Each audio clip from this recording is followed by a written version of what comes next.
కృష్ణలంక పోలీసుల తీరు దారుణం. గాదే సాయికృష్ణ మృతి ఘటనపై సిబిఐ విచారణ తక్షణమే జరిపించాలి. Tanneeru Nageswararao. Today TV Telugu news NTR జిల్లా స్టాఫ్ రిపోర్టర్ చేని రాంబాబు. ఎన్టీఆర్ జిల్లా జగ్గేపేట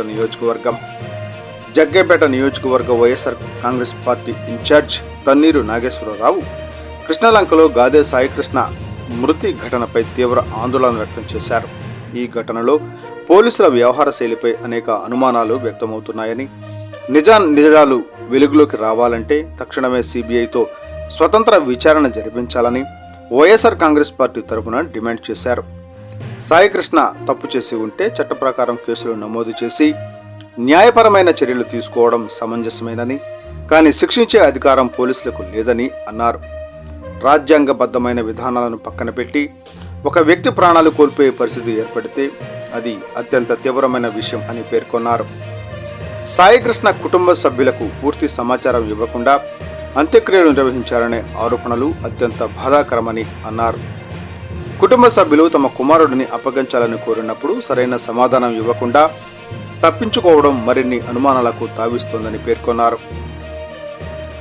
హైకోర్టు ఆదేశాలు, చట్టబద్ధమైన నిబంధనలను పాటిస్తూ పోలీసులు వ్యవహరించాల్సిన అవసరం ఉందని, అధికార పార్టీకి అనుకూలంగా కాకుండా నిష్పక్షపాతంగా పనిచేయాలని సూచించారు. రాష్ట్రంలో శాంతి భద్రతల పరిస్థితిపై ప్రజల్లో ఆందోళన నెలకొంటోందని అన్నారు. సాయికృష్ణ జనసేన పార్టీ కార్యకర్తగా ఉన్న నేపథ్యంలో ఆ పార్టీ నాయకత్వం, ముఖ్యంగా ఉప ముఖ్యమంత్రి పవన్ కళ్యాణ్ ఈ ఘటనపై స్పందించాలని ప్రశ్నించారు.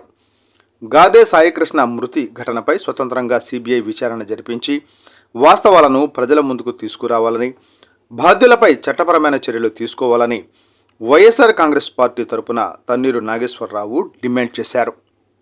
ఈ సంఘటనలు ముఖ్యంగా కృష్ణలంక స్టేషన్లో గాదే సాయికృష్ణ అనే యువకుడు అక్రమంగా పోలీసులు తీసుకొచ్చి నిర్బంధించి అతన్ని వేధించి అతన్ని విపరీతంగా కొట్టి దారుణంగా హింసించి చివరికి ఉన్న సమాచారం ఏంటంటే వారి దెబ్బల వల్లనే అతను చనిపోతే అతన్ని కొన్ని గంటల పాటు రహస్యంగా ఆ బాడీని దాచి కనీసం మానవత్వం లేకుండా మృగాల్లాగా పోలీసులు ఆ శవాన్ని కూడా, చనిపోయిన వ్యక్తి గాదే సాయికృష్ణ శవాన్ని కూడా పోలీసులే తరలించి కృష్ణలంక ఫ్యూనరల్ గ్రౌండ్ తరలించి అక్కడే అంత్యక్రియలు చేశారు అని అంటే ఇంతకన్నా ఘోరం, ఇంతకన్నా పాపం, ఇంతకన్నా బలమైన నేరం ఏది ఉండదని చెప్పి ఈ సందర్భంగా వైఎస్ఆర్ కాంగ్రెస్ పార్టీ తరఫున దీన్ని తీవ్రంగా ఖండిస్తా ఉన్నాం. అదే సాయికృష్ణ మేనమామ ముళ్లపూడి నాగేశ్వరరావు కావచ్చు, వీళ్ళు హైకోర్టులో హెబియాస్ కార్పస్ వేస్తే దానికి పోలీసులు మా దగ్గర లేడు, మేము వెతుకుతున్నాం అని చెప్పి హైకోర్టుకి మరి మిస్లీడ్ చేసే విధంగా, హైకోర్టును తప్పుదో పట్టించే విధంగా వాళ్ళు సమాచారం ఇచ్చారంటే ఇంతకన్నా రెడ్ బుక్ రాజ్యాంగానికి వేరే ఎటువంటి సాక్ష్యాలు అక్కర్లా. ఈ రాష్ట్రంలో ఎప్పటి నుంచో చెబుతా ఉన్నాం వైఎస్ఆర్ కాంగ్రెస్ పార్టీ తరఫున, ఈ కూటమి ప్రభుత్వం వచ్చి 2 సంవత్సరాలు అవుతా ఉంది అధికారంలోకి వచ్చి. అన్ని చోట్ల అక్రమాలు, అవినీతి, ప్రశ్నిస్తే కేసులు, దాడులు, ముఖ్యంగా వైఎస్ఆర్ కాంగ్రెస్ పార్టీ శ్రేణుల మీద అనేక రకాల దాడులు, చివరికి హత్యలు కూడా చేశారు. అదేవిధంగా ఆస్తులు విధ్వంసం చేస్తా ఉన్నారు. ఇదేమిటని ప్రశ్నించిన వారి మీద తప్పుడు కేసులు పెట్టే పరిస్థితి. ఈ రెడ్ బుక్ రాజ్యాంగం తీరికి మొన్న తెలిసిన సంఘటన, కృష్ణలంక పోలీస్ స్టేషన్ లో జరిగిన సంఘటన ఏదైతే గాదే సాయికృష్ణ ఉందో ఇది పరాకాష్ట అని చెప్పి తెలియజేస్తా ఉన్నాం. అతను కొన్ని కేసులు ఉండొచ్చు, అతని మీద ఉన్నాయని చెప్పి చెబుతున్నారు. అతనికి నేరపూరిత రికార్డు ఉందని చెబుతున్నారు. అందులో తప్పేమీ లేదు. పోలీసులు తీసుకురావడానికి మేము తప్పు పట్టట్లా. పోలీసులు తీసుకురావచ్చు, విషయాలు తెలుసుకోవచ్చు, తప్పు చేయకుండా వాళ్ళ కౌన్సిలింగ్ ఇవ్వచ్చు, లేదు తప్పు చేయకుండా కట్టడి చేయవచ్చు, బెదిరించవచ్చు. వాటిల్లో మేము ఎక్కడా కూడా పోలీసు తీరుని ఖండించట్లా. కానీ సిసిఎస్ పోలీసులైతేనేమి, ఇతర పోలీసులైతేనేమి అతన్ని తీసుకువచ్చి తల్లి వచ్చి ప్రాధాయపడితే మేము నువ్వు దండ తయారు చేసుకో, దండ రెడీ చేసుకో, మీ వాడు చచ్చిపోతా ఉన్నాడు అని చెప్పి ఆ సిఐ గారు ఆ తల్లికి హెచ్చరిక చేయడం కావచ్చు, లేకపోతే ఆ తల్లి పదే పదే ప్రాధేయపడతా ఉంటే ఆమె సెల్లు కూడా లాక్కొని ఆమె సెల్లు కూడా తిరిగి ఇవ్వకపోవడం కావచ్చు. అలానే ఈ సాయి కృష్ణని పదే పదే హింసించి చివరికి ఆర్ఎంపీ డాక్టర్ని పిలిపించి ఆ గోల్డ్ కూడా కర్కశంగా కాలి గోల్డ్ ఆ సాయి కృష్ణ గోల్డ్ పీకిచ్చారు అని అంటే నిజంగా ఆయన చేసిన తప్పులుంటే కేసులు కట్టండి, విజయవాడ నగర బహిష్కరణ చేయండి.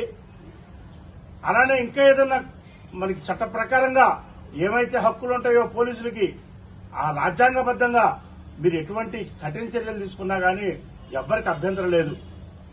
కనీసం పశువులు కొట్టినట్టుగా సభ్య సమాజం సిగ్గుపడే విధంగా, తెలిసిన వాళ్లకి ఒళ్ళు గగురుపడిచే విధంగా, భయపడే విధంగా, భయకంపితులు చేసే విధంగా ఈ సంఘటనలు సాక్షాత్తు పోలీస్ స్టేషన్లో జరిగినాయి. బయట ఎక్కడో కాదు, సాక్షాత్తు పోలీస్ స్టేషన్లో పోలీసులు విధుల నిర్వహణ చేసే పోలీసుల మధ్యలో ఇవన్నీ కూడా జరగటం, అందులో ఎవరో ఒకళ్ళిద్దరు మరి సిబ్బంది ఈ సమాచారాన్ని బయటపెట్టడం మరి ఎంత భయానకమైన వింటంటేనే మాకే రాజకీయ నాయకులుగా సీనియర్లుగా ఉన్న మాకే భయం వేస్తా ఉంది. ఇట్లాంటి వ్యవస్థలో మనం ఉన్నామా అని.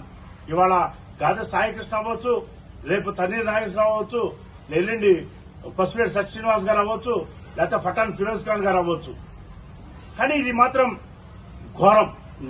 దీనికి కూటమి ప్రభుత్వం తప్పనిసరిగా తగిన మూల్యం చెల్లించుకుంటుంది. దీనికి సంబంధించి పోలీసు శాఖ వారు ఇప్పటికి కూడా దొంగకి తేలుగుట్టిన విధంగా గాదె సాయికృష్ణ అవ్వచ్చు, రేపు తన్నీరు నాగేశ్వరరావు అవ్వచ్చు, ఎల్లుండి పసుపేటి సత్య శ్రీనివాస్ గారు అవ్వచ్చు, లేకపోతే ఫటాన్ ఫిరోజ్ ఖాన్ గారు అవ్వచ్చు. కానీ ఇది మాత్రం ఘోరం, నేరం, తప్పిదం. దీనికి కూటమి ప్రభుత్వం తప్పనిసరిగా తగిన మూల్యం చెల్లించుకుంటుంది. దీనికి సంబంధించి పోలీసు శాఖ వారు ఇప్పటికి కూడా దొంగకి తేలుగుట్టిన విధంగా ఎక్కడ కూడా స్పందించట్లా. మరి ఈ విధంగా పెద్ద ఎత్తున చర్చ జరుగుతా ఉంది రెండు తెలుగు రాష్ట్రాల్లో. గాయత్రి సాయికృష్ణది ఏమైంది? నిజమేనా? వైఎస్ఆర్ కాంగ్రెస్ పార్టీ వాళ్ళు ఆరోపించినట్టుగా చంపటం నిజమేనా? పోలీసులు తర్వాత అంత్యక్రియలు కూడా వాళ్లే చేశారా? ఆ బూడిదను కూడా వాళ్లే మాయం చేశారు అని చెప్పి మరి సమాచారం వస్తా ఉంది.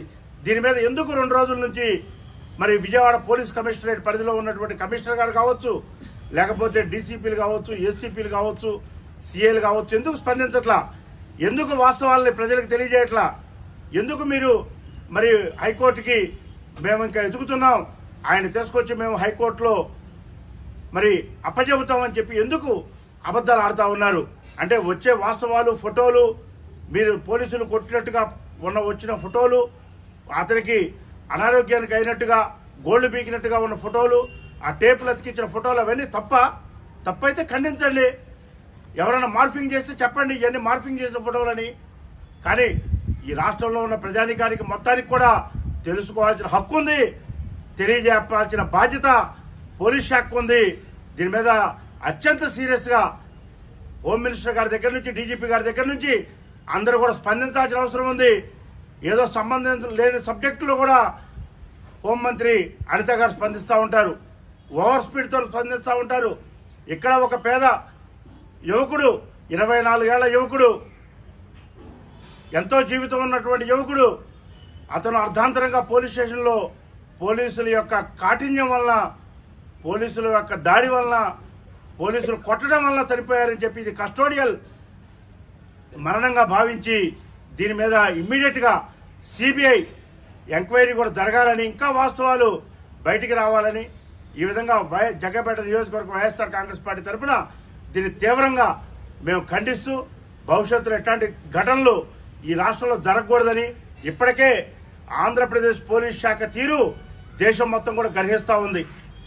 పోలీస్ శాఖ పనితీరు మీద ఇటీవల కాలంలో కేంద్ర ప్రభుత్వం నివేదికలు ఇస్తే 29 రాష్ట్రాలుంటే ఈ దేశంలో 29వ రాష్ట్రంగా ఉంది. అంటే ఆఖరి రాష్ట్రం ఏది? ఈ దేశంలో శాంతి భద్రతలు లేని రాష్ట్రం ఏది అని అంటే అది మరి ఫస్ట్ ప్లేస్ లో ఆంధ్రప్రదేశ్ ఉంది. అంటే దిగజారిన రాష్ట్రాల్లో, శాంతి భద్రతలు దిగజారిన రాష్ట్రాల్లో ర్యాంకింగ్ ఇస్తే అత్యంత ఘోరంగా ఉన్న రాష్ట్రం ఏది అని అంటే ఆంధ్రప్రదేశ్. ఈ విధంగా మరి అనేక రకాల అరాచకాలు, మరి హత్యలు, అత్యాచారాలు, మహిళల మీద దాడులు, మరి ప్రజానీకానికి సంబంధించిన ఆస్తులు ధ్వంసం చేయటం. ఇంతకీ ఇంకా ఘోరమైన విషయం ఏంటంటే ఈ అబ్బాయి కూడా గాదే సాయికృష్ణ కూడా మరి జనసేన పార్టీ అని, ఈ కూటమి అధికారంలో రావడం కోసం వారు జనసేనకు పనిచేశారని, అలానే ముప్పాళ్ల మరి నాగేశ్వరరావు ముళ్లపూడి నాగేశ్వరరావు ఏదైతే వారి మేనమామగా చెబుతున్నారో వారు రాధారంగ మిత్ర మండలికి సంబంధించి వారు చాలా యాక్టివ్ పొలిటీషియన్ అని, వారు కూడా జనసేనలో ఒక కీలకమైన నేత అని చెప్పి ఈ 2 రోజుల నుంచి తెలుస్తా ఉంది. మరి ఎందుకు పవన్ కళ్యాణ్ గారు స్పందించట్లేదని చెప్పి అడుగుతా ఉన్నాం. ఏ చిన్నదానికైనా స్పందించే జన సైనికులు మరి ఇంత ఘోరం జరిగితే, ఇంత తప్పిదం జరిగితే, ఒక యువకుడిని హత్య చేస్తే పోలీస్ స్టేషన్లో కస్టోడియల్ టార్చర్ పెట్టి చంపితే ఎందుకు దీని మీద జన సైనికులు స్పందించట్లేదని చెప్పి ఇవాళ వైఎస్ఆర్ కాంగ్రెస్ పార్టీ తరఫున అడుగుతూ, దీనికి ఎవరైతే బాధ్యులు ఉన్నారో వీరందరి మీద